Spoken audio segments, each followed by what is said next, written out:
120 часов это те, которые с 15 числа посещали цикл, и 60 часов, которые посетили с 22. Понятно, да? Все вот наш сегодняшний расклад. Just coming and going all the time, but don't worry, this will be my last lecture. This morning we will talk about a totally different field, which is pregnancy, which is a very important time of our life, especially for all women. And of course, there are many women who also suffer from epilepsy. So how do we manage those women? Let's look at the figures first. These are the figures. 1 out of 200 women, pregnant women, has epilepsy all over the world. And 1 over 3 patients are at productive age. Not only to be a woman, but to be at the productive age is also important. 3 to 5 out of 1,000 births are from women with epilepsy. And more than 15 billion women with epilepsy are at productive age, and approximately 6,050 million childbirth in 1 year. So, and unfortunately, 65% of all pregnancies are unplanned. This is as usual for many women, and almost 80 of them, all 80 of women with epilepsy, experience at least once unplanned pregnancy. So if it is an unplanned pregnancy, it is much more difficult to manage the whole event. So we have some certain key issues for consideration. We have risks. There are risks during the pregnancy. What are they? There are fatal risks with exposure to anti-seizure medicines. Because of the medicines, there may be some problem in the fetus. Which is the first one, the main one is major congenital malformations. Or there may be intrauterine growth restrictions. Or there may be, which is also very important, cognitive and behavioral problems in the infant. On the other hand, there are maternal risks due to uncontrolled seizures. The first three were fetal risks due to drugs, but if the woman with epilepsy has seizures throughout pregnancy, there are maternal risks for her, and also fetal risks due to uncontrolled seizures.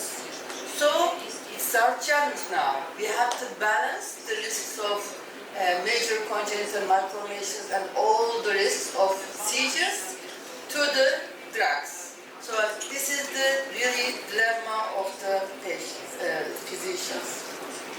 So our aim is seizure control, but it minimizes the risk of the anti-seizure medicine. So we have to really play with this carefully. On one hand, maternal seizure control, but on the other hand, all the risks. So this is really the dilemma of neurologists. And always, I guess, in your country too, gynecologists, obstetricians ask us what to do, or even do not ask neurologists. Usually, in my country, they tell the patient that just stop the medicine. It will harm your baby. So patients, the women with epilepsy, they just discontinue abruptly their medicine, and they come to us with a status epilepticus, which we have discussed yesterday, which is very dangerous, especially during pregnancy. So this is a really dilemma for many physicians. So we will start with major malformations, congenital malformations. There are minor and major malformations. For minor abnormalities, they are the structural disorders without serious danger, and almost 60 to 20 offspring burn to women with epilepsy. It could happen. But if we look at the general population, it is there. But yes, in women with epilepsy, it is 6 times higher 2.5 times higher than normal population. It is not very high, but it is there. But we should understand that there is already risk for major and minor malformations for all women. It's a kind of fate, let's say. I try to explain this to the patients as this is fate. It could happen in normal, healthy people too. But yes, it is higher in patients with epilepsy. But why it is higher, we will discuss. For major congenital malformations, they are the disorders that are characterized by the abnormality of the vital anatomical structure. And usually it may require intervention like surgery, and it may affect the functions. That's why they are called major. But again, we should remember that in general population, in healthy women, it could happen to 1.5 to 3.2. This is the normal expectancy of major congenital malformation. But in women with epilepsy, in pregnant women with epilepsy, it is a little bit higher, 3 to 9%. But we will see which drugs really affect this. So we should not forget, really, it could happen in normal population as well. So this is, I want to really stress this while we are talking to the patients. We need to show the good part of the condition, because more than 90% of all of them have chance to give birth totally normal baby and to have a normal pregnancy. So this is the full part of the glass, but the empty part is much lighter. And as a neurologist, we can really manage this as good as possible. Let's see some figures now. Is this risk related to anti-seizure medicine? Yes, because there are many studies. And these studies showing that this is healthy woman, this is a woman with epilepsy who is not on drugs, and this is the woman with epilepsy who are on drugs. This shows that epilepsy is not the reason. I mean, having the disease is not the reason. But using drugs is the reason, is the risk for the malformations. But of course, they need drugs. And there are registries in the world. I guess you may be part of registries, I don't know, but and also every country may develop their own registry. This is registry from North America. And in their paper, one of their recent paper, they showed that with valproate, there is the major congenital malformation, whereas gabapentin, lamotrigine, levetiracetam, and OzkaraCerrahpasa has the lowest, almost same with the normal population. This is the registry from Europe. Europe is the worldwide registry, and everybody can contribute to Europe. You can even contribute because there is a program that you can download, and you can send your patients from that program to the center of Europe. So they have now more than 10,000 patients all over the world, and their figures are really reliable.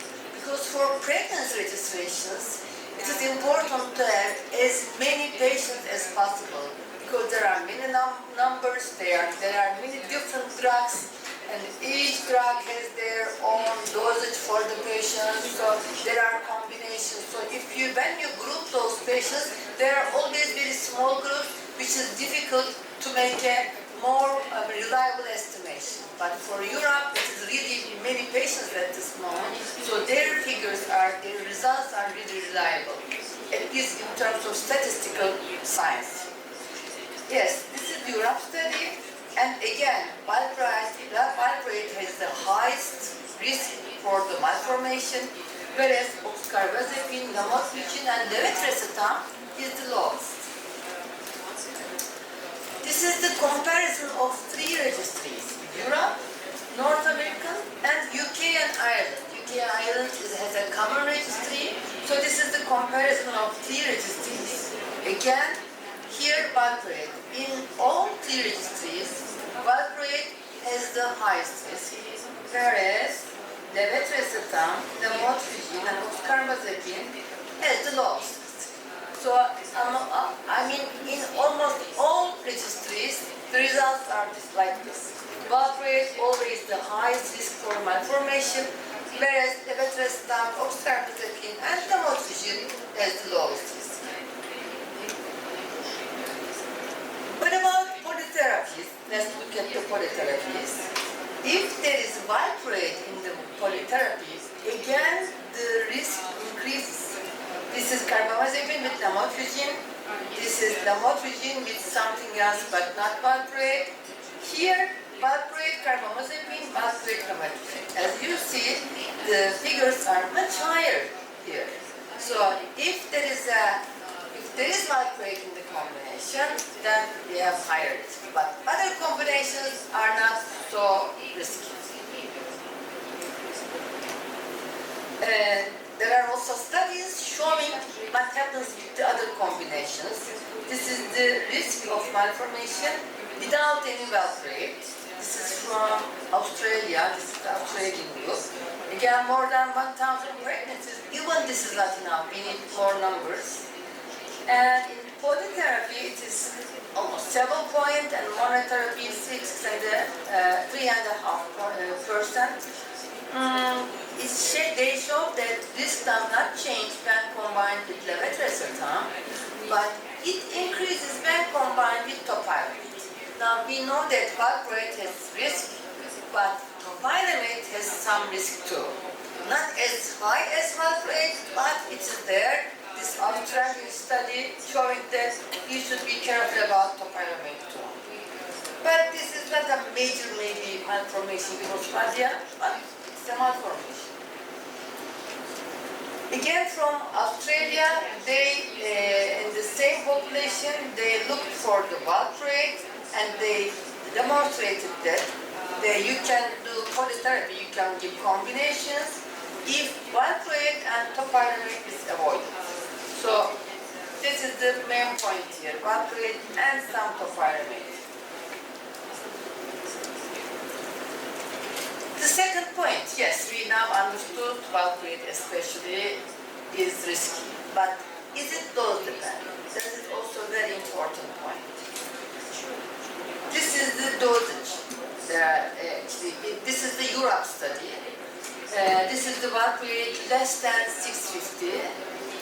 This valproate is 650 to 1500, let's say, and this is higher than 1500 or 1500 milligrams a day.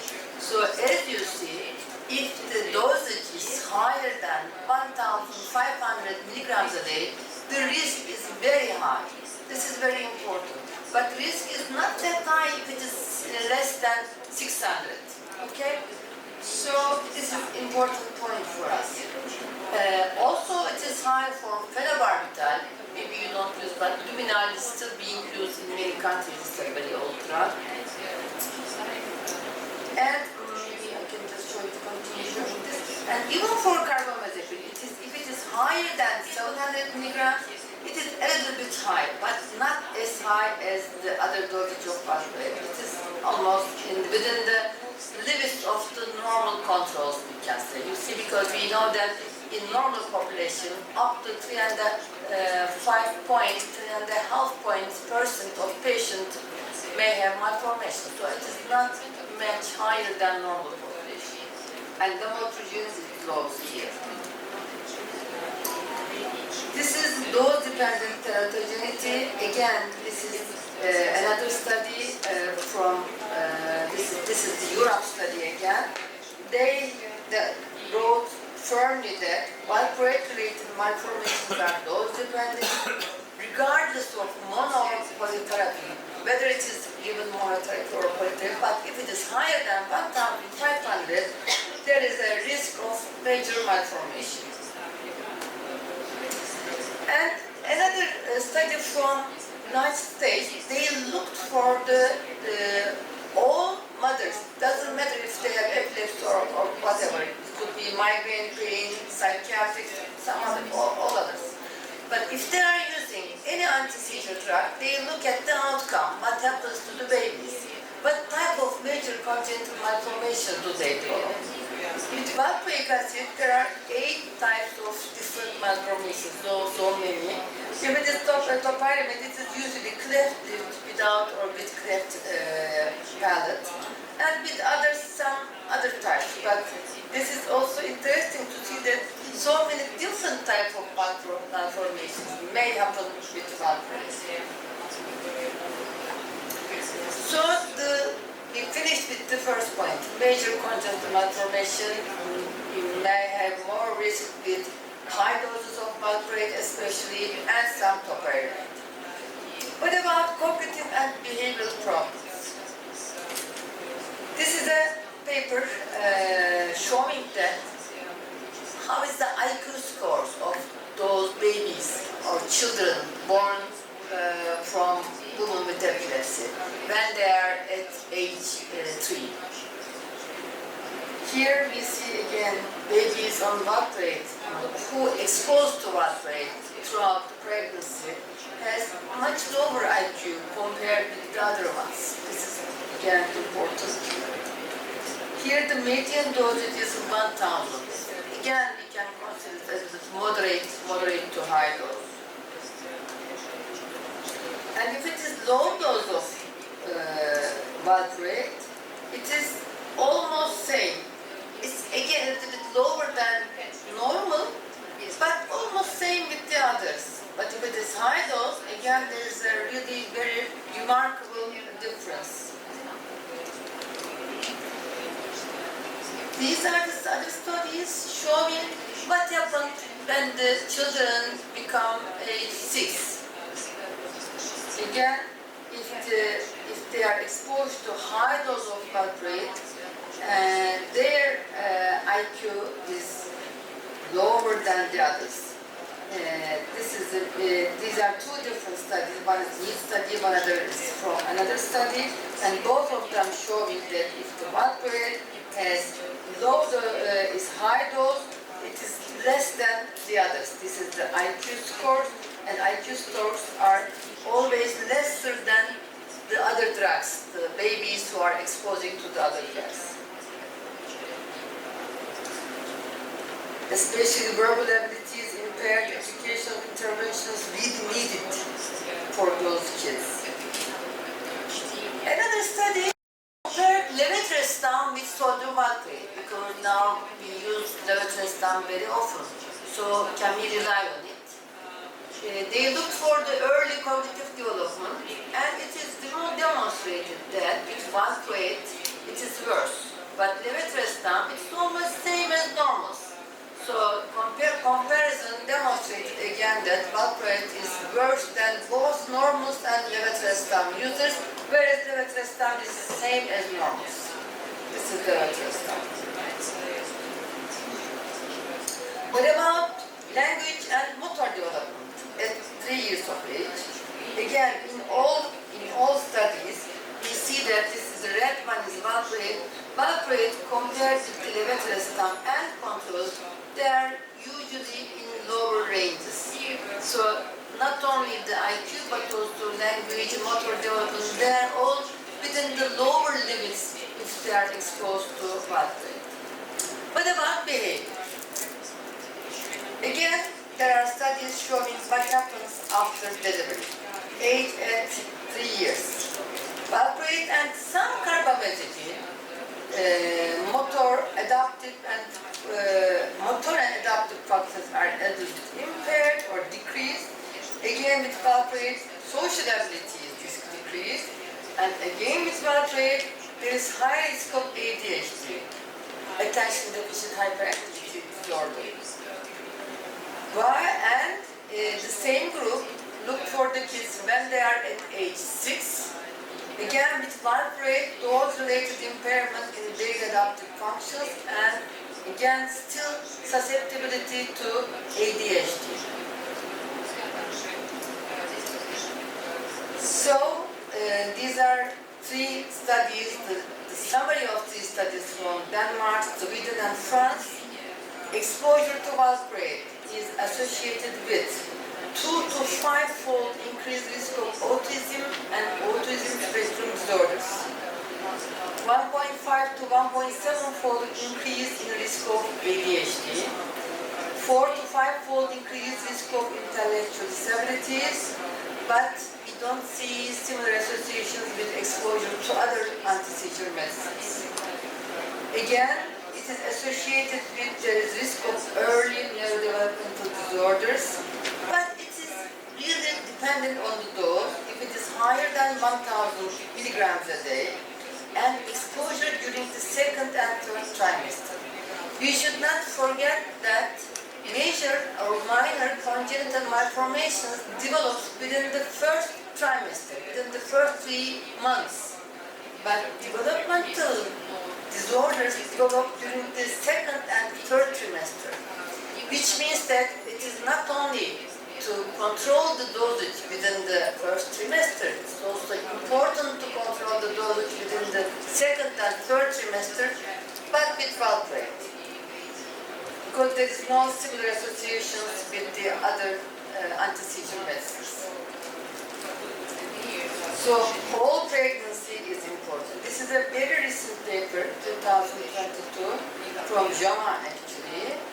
And again, they show that intellectual disability and autism spectrum disorders are higher with valproate, and they show that some risk with topiramate too. This paper is released after the summary of the previous papers, so I put it separately here. So that means that we may need to be careful about topiramate, high doses of topiramate as well. So what about intrauterine growth restrictions? Again, this study shows that, this is an Australian study, there is influence restrictions with topiramate. Here we have valproate, levetiracetam, lamotrigine, and all others. But with topiramate, there is a risk for the head circumference and birth weight. So they have lower head circumference and lower birth weight with topiramate.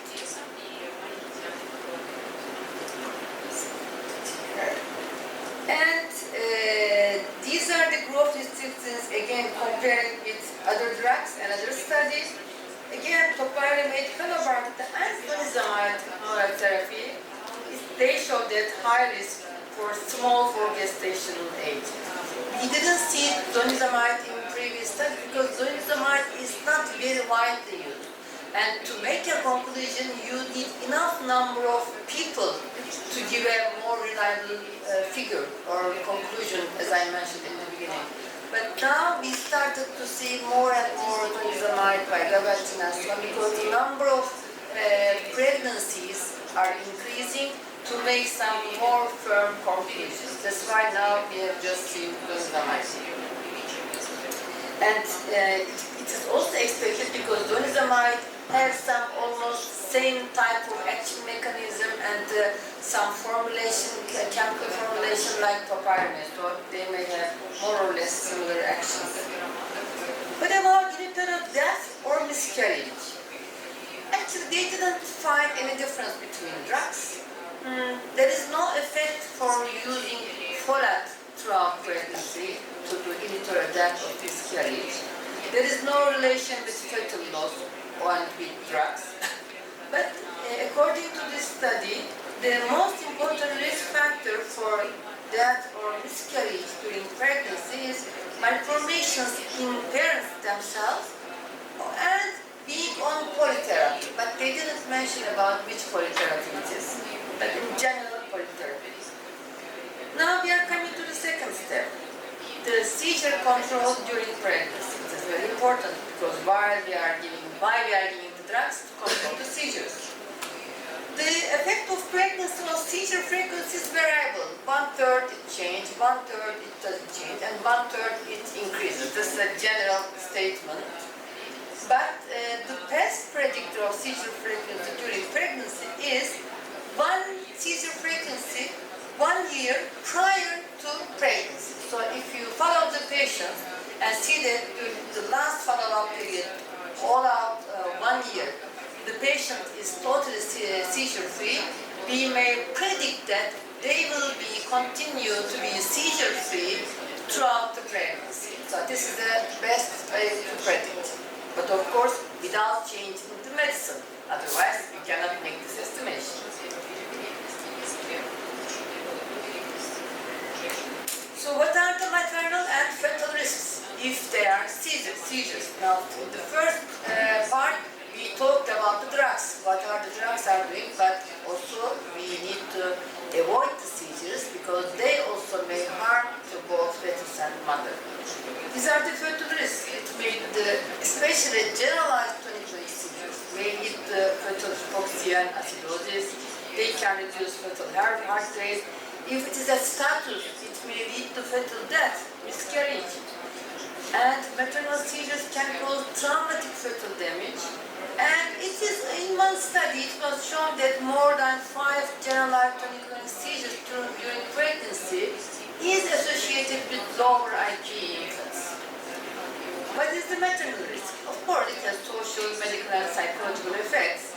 And women with epilepsy have tenfold increased risk of mortality during delivery hospitalization. This is important because it is due to seizures, not due to the pregnancy. It happens during seizures.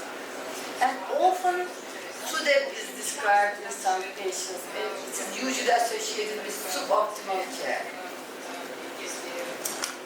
But again, this is from Prof study with many patients, more than 10,000 patients. But here they look for the almost 4,000 patients.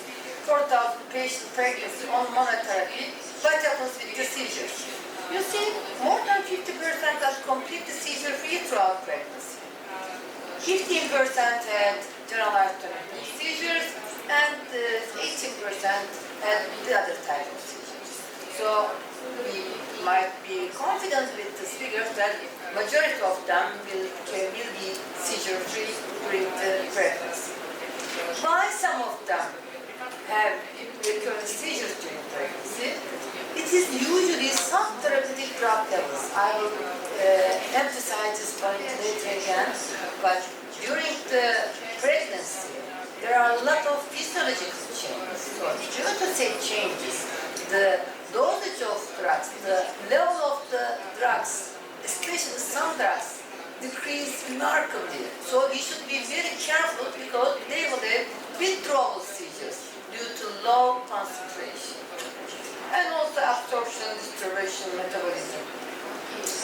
The other point, lack of drug compliance. Although you try to tell them that they need to continue their medicine, some of them do not want, because they believe that it will harm the baby and so on, so they just stop the medicine. Or sometimes obstetricians recommend to stop the medicine. So whatever the reason, but the compliance is really not so good in many of them. And sleep deprivation, especially in the last trimester, because of the pregnancy, she may have sleep problems, and this sleep deprivation may induce the seizures. And if they are already frequent before pregnancy, they will continue in the same frequency, which means that they may have seizures. That's why we want to consult the patients before pregnancy and try to manage their drugs to prevent the seizures and try to tell them that you need to be controlled the seizures first and then start pregnancy, if possible, of course. And psychosocial adjustments with new stresses. Of course, this is pregnancy and the woman may have some problems, and this may also induce seizures. And usually after delivery, seizures return back to their basic previous state. This is a very important graph that I really want to emphasize it. This shows, here is the percentage of women who have seizures during pregnancy. This is the risk of malformation. And these are the drugs they are using. And you see, with valproate, risk of malformations is high. Okay, we understood this, but the percentage of women with epilepsy is not that high. Here, it is the lowest almost after phenobarbital, which means that with valproate, the seizure control is much better compared with all other drugs, but it has malformation risk. we have OzkaraCerrahpasa, lamotrigine, levetiracetam, with high risk of seizures. These are the percentages of women who have seizures during pregnancy, and all of them are using lamotrigine, levetiracetam, OzkaraCerrahpasa, and gabapentin. Gabapentin is not so common actually, so I'm just stressing this. Why? Because of the drug concentration. I will tell you later. That's why, okay, we say that these are the drugs with less risk because of malformation. This is the risk. Risk is very low. But on the other hand, the risk of having seizures is much higher compared with what I here. And also, these are in immunity. This is not great. So, because we know that there is differences of the anti-seizure drugs, the pharmacokinetics changes during pregnancy because of absorption, distribution, metabolism, excretion, and these are the 4 drugs with major changes, which means that you start, let's assume that you start with 200 milligrams of lamotrigine in the pregnancy, in the first trimester of pregnancy, and you end up with 800, 900 milligrams because of the lowering the dose of lamotrigine throughout the pregnancy. You check the blood levels, you find it low. You check the blood levels, you find it low. And to prevent the seizures, you increase the dose, you increase the dose. So this is really very problem, a very important problem for the neurologists while we are following the patients with these drugs. This is lamotrigine, levetiracetam, OzkaraCerrahpasa, and sonizumab is recently added here because it has also the levels are lowering, decreasing during pregnancy. But here they are not changing. There are only minor changes with carbamazepine and propylene, so you don't need to even follow the blood levels because there will be not major changes. And these are some modest changes, but these are the major changes. And there are insufficient data for these drugs because there are new drugs and there are not enough pregnancies on these drugs. So again, blood levels need to be checked before pregnancy and regularly throughout pregnancy. Actually, the strategy is like this. If the patient is taking any of these 4 drugs, you need to check the blood levels before pregnancy so that you can fix the blood level with the dosage. As I mentioned, let's say 200 milligrams a day, and the level is okay, this is the level. This is before pregnancy. It should be taken as a reference, because I need a reference to compare.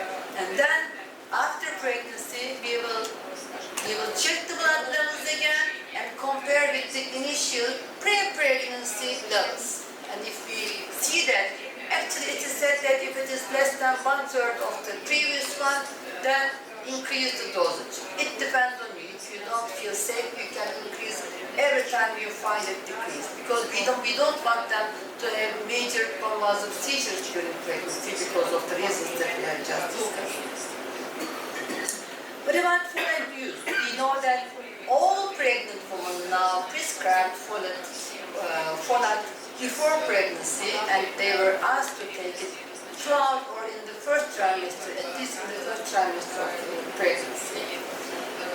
But now there are various studies showing that folate use periconceptually do not affect future malformations. But this is a good news, at least it has some effect.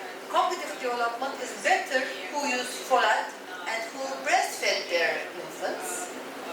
So we can continue prescribing folate to the women with epilepsy. The dosage of folate is not estimated, but it is recommended more than 0.4 milligrams a day. So it depends what is the tablet in your country, but in our country it is 5 milligrams tablet, so we prescribe that one. What about obstetric problems? Delivery, the most important time. And many obstetricians are afraid of delivery, so they recommend cesarean section. And they ask us.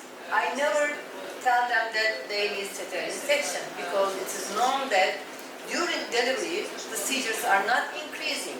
So if the patient is completely seizure-free throughout the pregnancy or just only a few seizures, and if I'm sure that the drug level is enough for her to protect her from seizures, then why not she can, if she's still also wanting, she's still willing to this, she can have a normal vaginal delivery, no problem.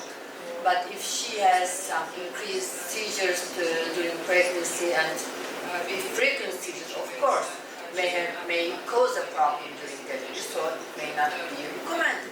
But in general, as it is known that during delivery the seizures are not increased or it doesn't induce seizures, we can just recommend normal vaginal delivery. So only you see the 2%, this has shown that it doesn't really induce. But here the problem is what the practical problem I would like to share with you. Actually in my country now it is in fashion to have spinal anesthesia during delivery. So they are awake, but they don't feel pain. Okay, but of course again for any kind of anesthesia, it is not wanted to. It's wanted to be hungry. You should not eat anything, and because of this, they don't take their medicine. Usually they forgot or they think that they shouldn't eat and drink anything, so they don't take their medicine.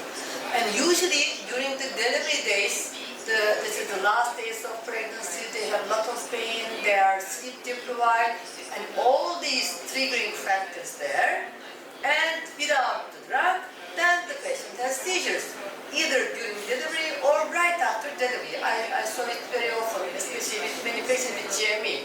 And when I talked to them, I understood that they didn't take the drugs, they were sleep deprived, they had a lot of pain, and so on and so on. So I always recommend my patients that please take the drug, a little bit water, whatever your drug is, before the procedure, whatever it is, if it is cesarean section with spinal one, or if it is with general anesthesia, or if it is delivery.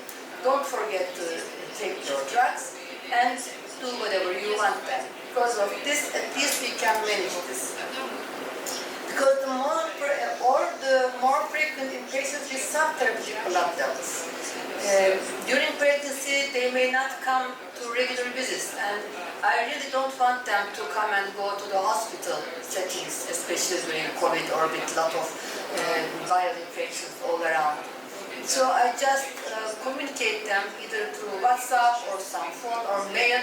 They send us the blood levels and we either increase or continue their drugs, at least to avoid them coming and going, but also to continue the communication. Because if you lose the communication, you cannot increase the dosage if they are on this 3 or 4 drugs, and then they will be with some therapeutic levels during delivery, which will be not so good for them. If they have seizures at birth, it can cause prolonged contractions and slow fertile heart rate. There is one Swedish study showing that it is a little bit more common, such as birth problems, peripartum infections, and so on, with the patient with epilepsy. And there is one US study, again, this kind of problems, preeclampsia, preterm birth, cesarean sections, increased cesarean section because women usually want, and also obstetricians usually afraid of patients with epilepsy, so they immediately recommend cesarean sections. They say, oh no, I cannot take responsibility of delivery, vaginal delivery, please let's have cesarean section. So that's why in the majority of the cases they have cesarean sections. But again, actually in general, there is no indication for cesarean section, but again, it is in fashion in many countries now, delivery at home is not recommended. It is better to have it in the hospital settings. What about breastfeeding? Again, this is another problem. In many, among many professionals, like especially pediatricians, especially who are dealing with the newborns. They come, check the newborn, it's okay, then they learn that mother has epilepsy and she is taking some drugs. Or no, she will not take any drugs because of breastfeeding. Or if she needs to to take the drug, okay, then you should not breastfeed your baby, which is not completely wrong attitude. I try to change this attitude in my institution too. I think we changed it now, and they are not recommending it anymore, but this is really very common attitude that we see. But we have figures, we have the scientific data in our hands to say that, to encourage breastfeeding. Why? Because the babies, the infants has already exposed to anti-seizure medicine throughout the pregnancy. They have already know this drug. So, and also, okay, we know that it can be excreted by the milk. And these are the drugs with a major excretion. This is modest and this is the minor. This means that the percentage of drugs which excretes by the milk is not that high. But there is no data showing that these drugs are harmful for the infant. Just contrary, there is not any precious food for infants than mother milk, breast milk. So we encourage breastfeeding. I think this is very important because some mothers are afraid also, but we should encourage them, and of course we should warn them.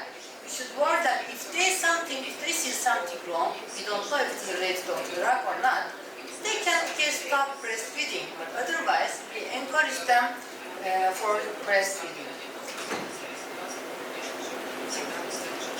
This is again very recent, very nice study, so we can use this data to encourage our patients.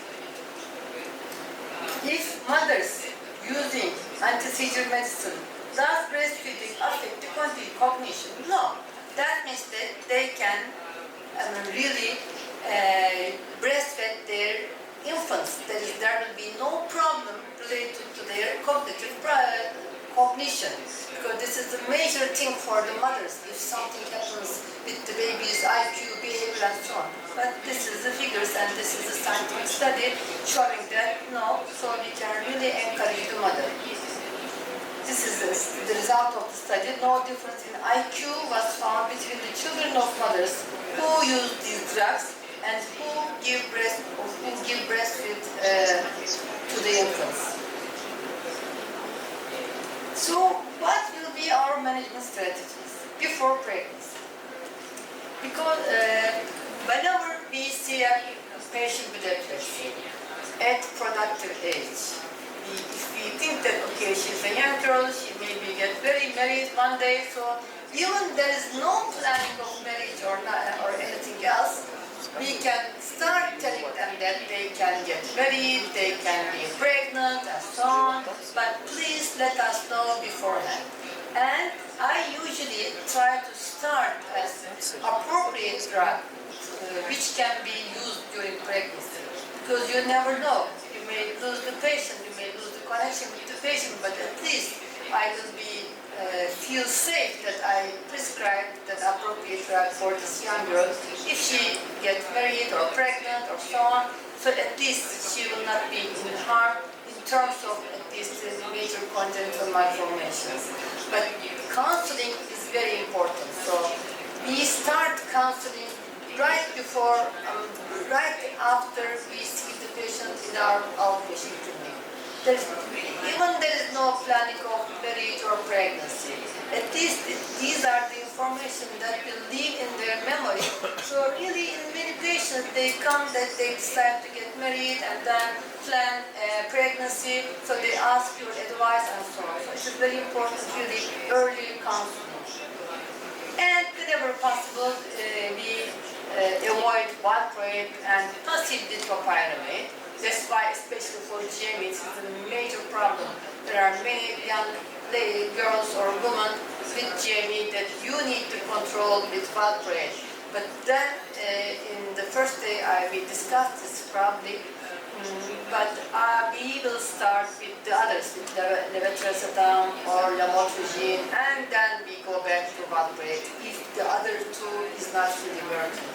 Because otherwise, it will be kind of lawsuit. If it happens, something happens, and it will be the doctor's responsibility as we prescribe this drug. So And even we need to get a signature from the patient that's saying that, okay, I learned, I listened, the risks and so on, but I accept all this, I want this drug, something like that, to protect ourselves legally. And try to establish the lowest effective dose regardless of the drug. Because we know that we have now many studies showing that if the dose increase in all drugs, the risk is a little bit higher than the lower dosage. For valproate, it is much higher. But for the rest of the drugs, also still higher than compared with their low doses. So we will try to find the lowest effective dose before pregnancy. And especially for these 4 drugs, as I mentioned, levetiracetam, lamotrigine, ranitidine, and OzkaraCerrahpasa, that we need to follow their blood levels, so we need as a reference to get the pre-pregnancy blood levels.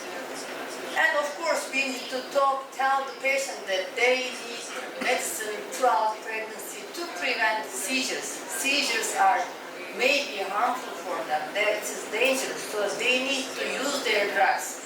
We need to really reassure those patients, and we need to tell them that we need to satisfy their questions that they really need these drugs. Otherwise, they will have seizures, which is harmful for baby, also for themselves.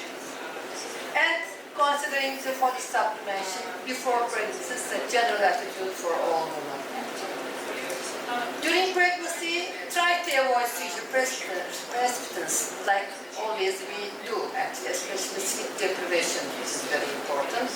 And try to monitor the treatment. Actually, as I mentioned, for these 4 drugs, we need to check the blood levels regularly. It is recommended to be checked within every 3 months, but after the first trimester, I usually check every month, because every time I see that the blood level is decreasing and decreasing, so you have to increase the dosage before they have seizures. So it's important to regularly monitor the patients. This is also important. If the patient is already pregnant, we should not make major change, because it is dangerous. You don't know what will happen with the new drug, and you need some time to switch the drug. They need to use it together for a while, which means that if it is in the first trimester, when you learn that the woman is pregnant, it is already at least 1 month. So 1/3 of the precious time for organ development is already there. So it's already 1 month. So if you want to switch the drug, you will lose another 1 month. Let's assume that the woman is on, let's say, topiramate or valproate, and you want to change it to levetiracetam. But you need time to do it, because you need to give them together for a while, and then you will decrease the first drug gradually, and you will increase the other one gradually, and you need at least 2 weeks, at least 2 weeks. So during that 2 weeks, they will be using 2 drugs at the same time. So it's a major change. Or if you want to change it to lamotrigine, it is worse, because you need 1 month to titrate lamotrigine, and there is a risk of Stevens-Johnson syndrome. We should be very careful. I don't want anything during pregnancy, any kind of harm, especially such a serious problem. So we need to avoid any major change if the patient is already pregnant. He can do only minor things, but not play with the drugs in a major way. So it is good to do everything before pregnancy. And actually, we don't need to consider specifically, but during pregnancy, they have their always regular visits to obstetrician, and after the 12th month, they need this ultrasound to rule out any kind of major malformation and so on. These are all recommended, but you don't need to say extra, because it's already done by the obstetrician. And of course, we need to prepare for delivery with the tactics that I told to you. They need to take their medicine, they try not to be sleep deprivation, and so on. After pregnancy, then you're free now. The baby is out, and you can reassess your dose, because if you increase the dose, let's say throughout pregnancy, let's say you started with 1,000 milligrams of levetrestam, but you end up with 4,000 levetrestam, which is not needed for her if she's not pregnant. Then you can start decreasing gradually again to the go back to her basic levels. That's why it's important to know the basic levels before pregnancy. So you can gradually start decreasing the dosage after pregnancy. And also we don't want more drug in the milk also, because we know levetrestam and levodopa, they have more than 50% excretion by the milk. So you can lower the dose because she may not need it. We know that before pregnancy, she was doing well with 1,000, for example. So you don't need to give many extra. But I don't reduce it abruptly, because especially during the first 3-4 months after pregnancy, they will be sleep deprivation because of the babies. Baby will not sleep and the mother will not sleep, so a lot of sleep deprivation. So I try to keep it still higher than the basic or previous time, pre-pregnant time, to at least prevent the mother for a while. But then you can decrease it if you think that everything is safe, everything is in order. And encourage the breastfeeding. We have some advice to mothers. Sleep when baby sleeps, because sleep deprivation is very, very, important problem for sleep, for seizures, that may induce seizures. And do not sleep in the same bed with the baby, because it may be harmful if she has a seizure during sleep. Maybe not so good for the baby. And we always advise mothers to have somebody to help her. Mothers and mother-in-laws or sisters or whoever available around, so that she can have a rest. At least when the baby is sleeping, she can rest or she can sleep. Because the major factor really after pregnancy, during puerperium, is sleep deprivation for the young mothers.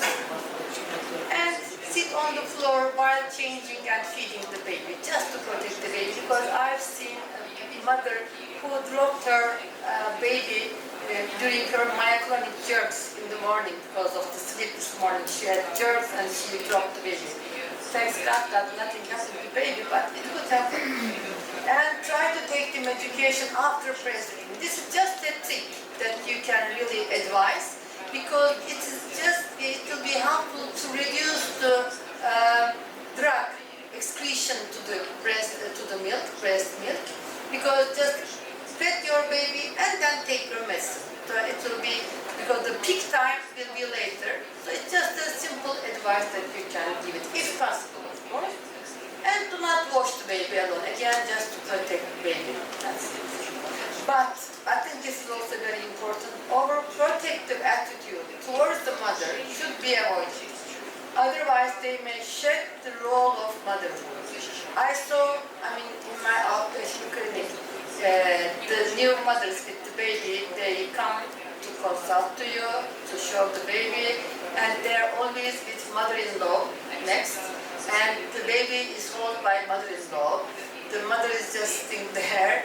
Poor mother, she's not giving the baby, everything is overprotecting her, but not giving the baby. She was given only during when she was feeding the baby and so on. So it is not really good for mother. This is again a social isolation, and although people want to protect the baby and mother, it is really overprotection, and it is really sometimes harmful than the disease and the drugs themselves. This is, I believe. So I always try to advise the mother-in-laws, especially, or mothers, please, that the woman be the role of the mother. So she is the mother. Of course, you will help her, but let her do everything in the way she wants. So I think this is important. So as a summary, average major congenital malformation rate among all exposures is up to, it's a general, up to 10%. Valproate carries the highest teratogenic risk, but it is really dose dependent, and if it is less than 600 milligrams, it is really the risk is less and also almost same as the others. But the important point here that I forget to say. For the behavioral problems, for the autistic and the ADHD, there are studies showing that it is dose related. Some studies show that it is not related to dose. So here it's a little bit confusing. So it's better to be careful during especially second and third trimester, not to increase the dosage. So sometimes it's done, okay, we finished the first trimester, so we are free for the second and third. No, because that time is the period where their cognitive and behavioral attitudes just developed. So it is important to protect all of the pregnancy. But it is really dose dependent, and also we don't want major seizures, so if it is needed, not to exceed 500 milligrams a day, but it could be prescribed because you need to control the seizures as well. And again, lamotrigine, levetiracetam, and OzkaraCerrahpasa are associated with comparatively low levels of tertiary. And in the pregnancy, there you can use the combinations, but please try to avoid again valproate and topiramate if you want to use combination. And try to find again the lowest dose as possible before pregnancy. Try not to make major changes. So thank you for your attention.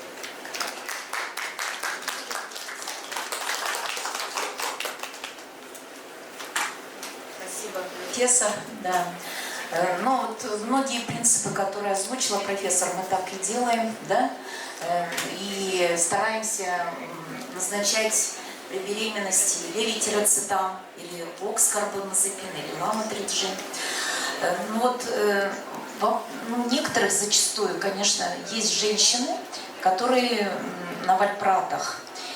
Как нам быть? Вот, допустим, это обязательно нужно менять вообще, или все же оставить, если у женщины приступы очень агрессивные, и на вальпратах очень хорошо идет эта терапия.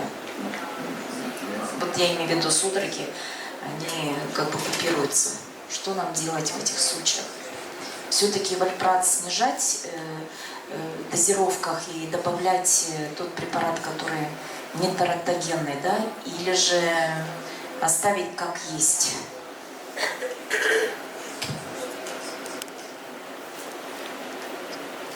If you are talking about pre-pregnancy counseling, yes, what we try to do try to change the valproate if she did not try it again, and see what. Во время беременности, только во время. Во время беременности. No, during pregnancy, I mentioned about you cannot make major changes because you need some time to see the effectiveness of the other drug. That means that you are using two drugs together at the same time for a while. And on the other hand, you don't know if it will be effective or not. So it is not so logical to make the change during the pregnancy. If she is already controlled on valproic acid, either if you think that she is on very high dosage, you can try to lower the dosage a little bit. But if you have experienced that you control the patient just at that dose, then you cannot play with it. Because we don't want major convulsive seizure. It is harmful for baby and for the mother. There are maternal deaths due to stop-step beta. So you should be very careful about this. And you cannot play with it. It's good to counsel the patient before pregnancy, to tell her that you are on high dose of valproic acid, this is dangerous for the baby, but if you accept it, it's up to you. At that time, it's not my responsibility, it's her responsibility to accept this or not. There is, let's say, 90% of nothing happens, normal birth. Yeah, so if you believe in fate or something else, I don't know, she may say that, okay, I believe in God, and she will be, or my baby will be healthy, okay, it's up there. Because the risk is not high as 90%, but the risk is almost up to 20% with high doses. But 80%, 90%, the baby will be normal. But we always need to show the other side, because it is our responsibility what are the risks. But if pregnancy is started already, it's not logical to do something. Да, вот два случая с аутизмом. Да, вот, к сожалению, есть у нас два случая, поэтому здесь такой неоднозначный What were вопрос. the dosages? How many milligrams? Так, вальпроевая кислота где-то 1000 миллиграмм была. Yeah, I mean, it is, again, it's more than 600 is dangerous. Да. More than 1500 is much more dangerous, but 600 is also. Ну, на маленьких дозах, да, помню, можно ввести. Теперь еще такой вопрос. Женщины, которые на карбамазепине, да, вот, допустим, с височной эпилепсией, они принимают фенилепсин ретард. На фенилепсине ретард 400 мг 2 раза в сутки, 800 мг в сутки суточная доза. Очень хорошо идет терапия. И когда во время беременности мы не отменяем, но вот когда во время кормления на ребенка, конечно, высокая концентрация идет карбамазепина. Как в этом случае быть? Сказать, не корми ребенка и чтобы она не кормила, лактацию не проводила? No, never. We never recommend breastfeeding to be stopped.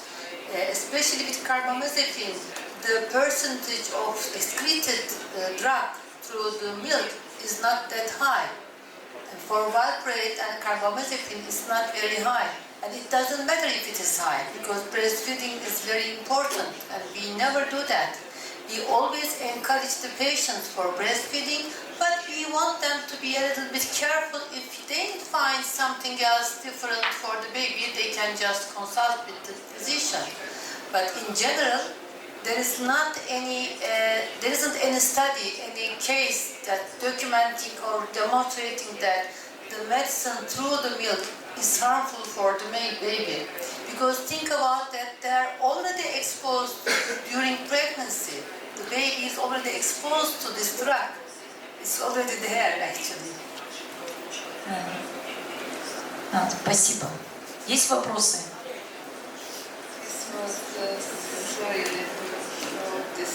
У кого есть вопросы? Игорь, есть вопросы? Зарина? Zira. Oh. This is the minor. This is the breastfeeding. Carbamazepine valproate is minor excretion. But for major excretion, these are the major. So the concentrate or the percentage of the drug in the milk is very minor with carbamazepine and valproate. So it's not a big problem. Спасибо большое.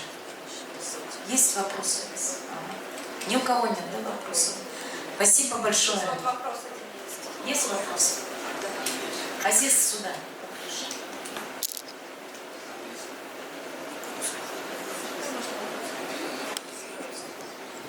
Здравствуйте. Можно такой вопрос? Пациенты, которые принимают беременные, как забеременели девушки, некоторые пациенты прекращают прием препарата. Вот, например, скажем, Депакин или Топамакс. Они прекратили. I will translate this for you. They have patients which are young women who were administered Depakin, which is valproic acid, and topiramide. When they got pregnant, they stopped administering the drugs. And they come to the doctor after 2 months not having drugs.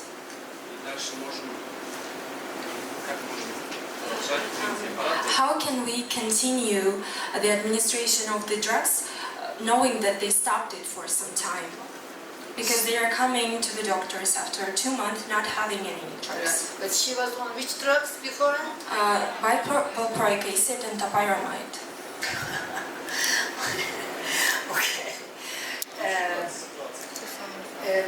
Of course, it's important to looking back at the history. Which drugs she has used before.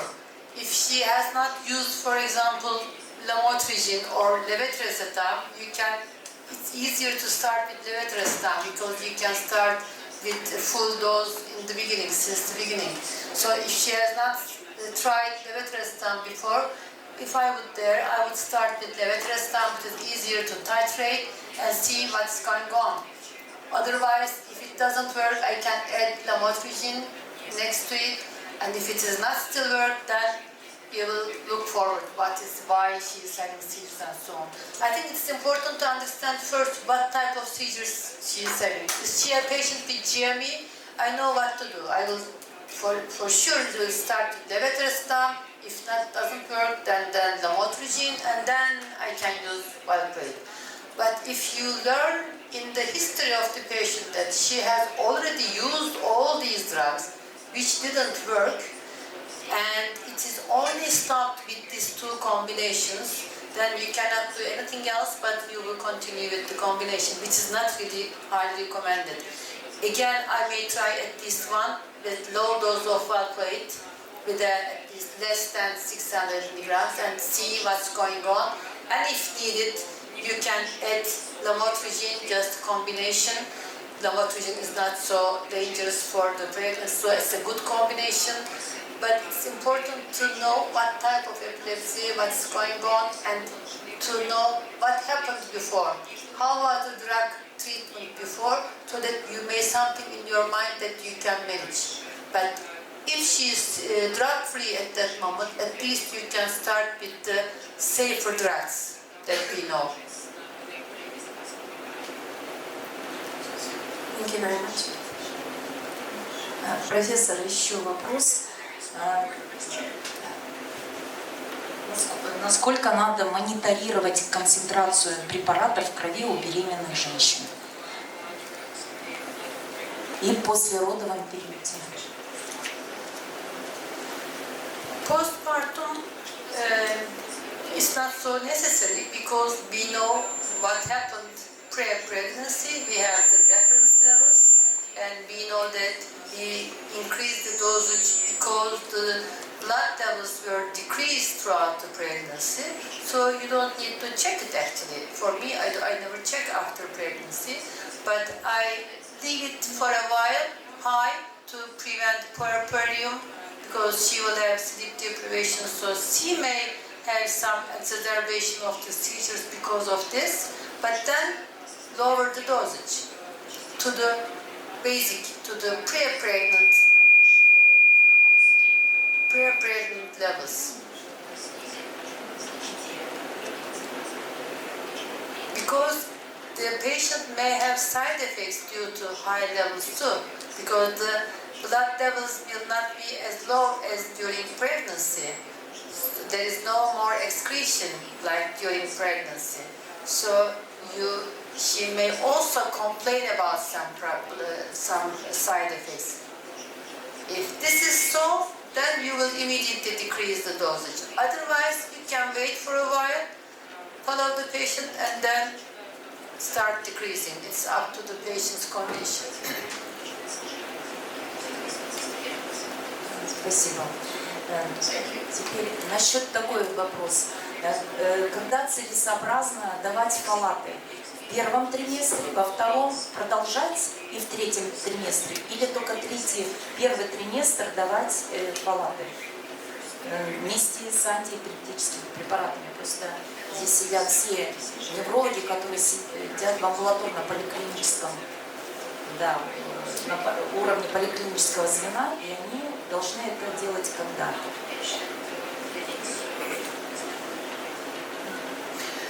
In Turkey, all pregnant women or all women who is planning pregnancy is prescribed folate and folic acid by the obstetricians.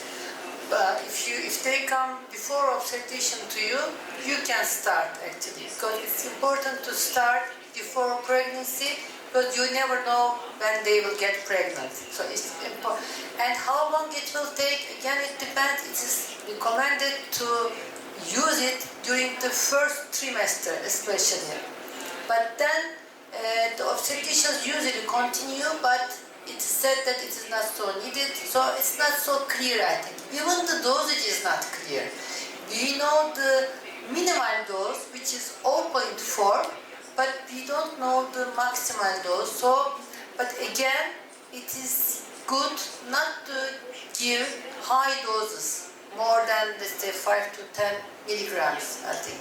Because there are some studies showing that high doses may do some harm to the baby as well. So, should not be very high, but it's not known the maximum dose, but at least not less than 0.4. It depends on the tablet you have here. As I told you, we have 5 milligrams of folic acid tablets, that's why we prescribe that one. Or obstetricians give some multivitamins, which includes folic acid. It is 0.8 or 1 milligram, I guess. So it's also effective. So it should be more than 0.4, that's what we know. And at least in the first trimester. Спасибо. Это нужно было услышать.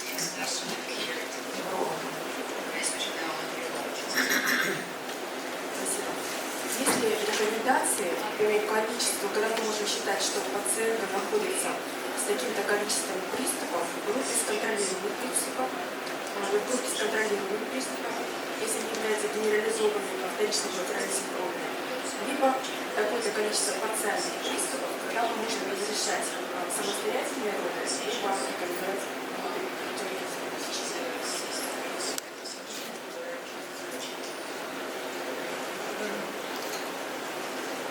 I don't know any, if we can give any number of seizures. It depends on your opinion. If the patient started frequent seizures in the last trimester, and if you still cannot control this, then you can recommend cesarean section because she may not, handle delivery. But you cannot give any, if you have suspicion that she will not be able to handle delivery process because of there may be a risk of seizure, you can recommend, but you cannot give any number. It's up to the patient's condition. We say frequent, but there is no number for frequent. It could be frequent is once a day, once a week, I don't know, once a month. It's up to you.